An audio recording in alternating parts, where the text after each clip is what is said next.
wasimamizi wa eneo hili kwa maana ya ujenzi, na ujenzi wetu ulikuwa na hatua ya 94.5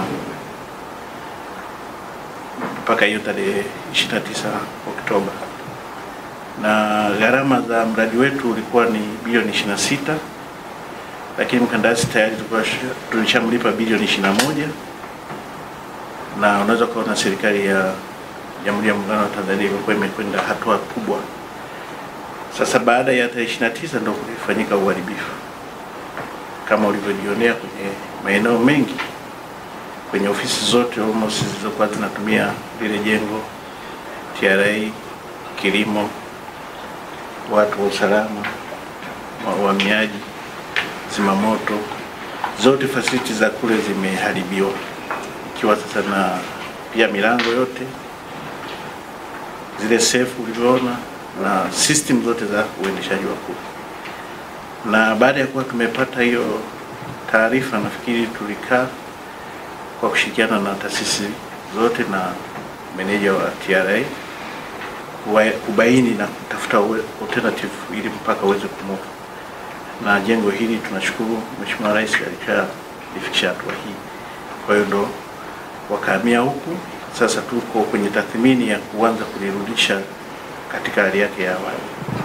Hadi sasa tumeshapata preliminary estimate zake ambazo tumezituma makao makuu, na kwa sababu tulikuwa pia na addendum ya mradi huu, nilikuwa nazungumza na wa makao makuu kwamba sasa ile addendum walipeleka kwa AG kwa ajili ya kupitiwa ili waweze kuruhusu tuweze kuanza kufanya matengenezo mengine. Wakati tunaendelea na matengenezo yale, na tutaweza kuanza kurudisha lile jengo.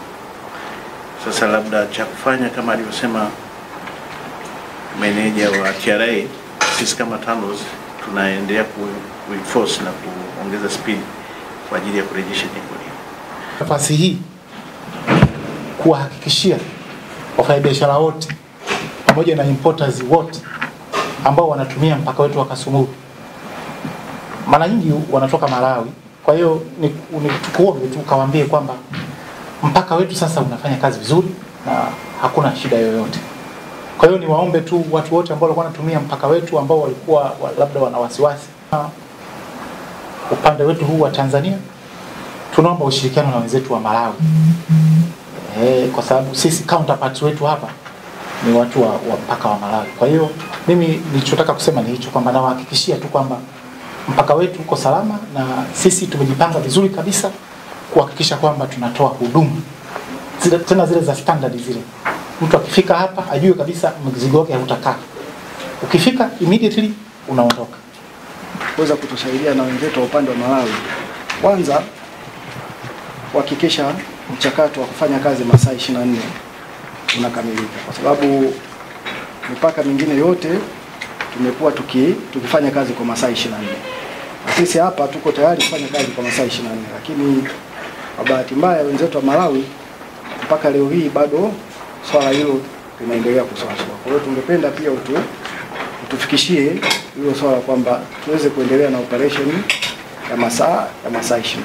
Kufanya hivyo tutashukuru sana. Kwa hiyo kuna restrictions ambazo wenzetu wa Malawi waliweka, ambazo pia zilikuwa zinaleta ugumu wa wafanyabiashara wetu wa kutoka huku Tanzania kwenda kuchukua mazao hayo kuyaleta Tanzania. Sasa hiyo ilienda ikachochea swala la magendo kuwa kubwa, kwamba watu wakawa sasa, kwa sababu wanahitaji hivyo vitu kutoka Malawi, lakini sasa wakawa wanalazimika kuwa wanapita njia za pembeni, yani njia ambazo sio rasmi, na badala yake kupita hapa katikati. Kwa hiyo hiyo pia ilitufanya kidogo tukawa tunakosa sana mapato.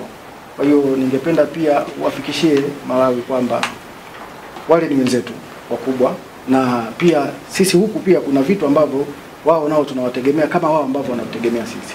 Kwa hiyo tunapokuwa tunapunguza hizi restriction, tunaongeza ufanyaji kazi katika mpaka wetu huu, na sisi tunaongeza mapato pia kwa wao kuleta mizigo huku, lakini kama ambavyo sisi tuna export.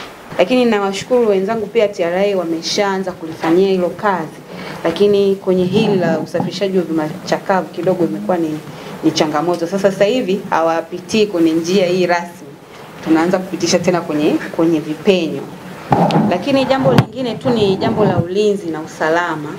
wenzetu ambao wanakaa kwenye mwambao wa mto Songwe, sasa sijui, niliambiwa ni machifu, kunakuwa na biashara nyingi sana zinafanyika, na mara nyingi tukikaa hivi vikao vya urafiki tukiwaomba wanatuitikia ndio, lakini havifanyiki.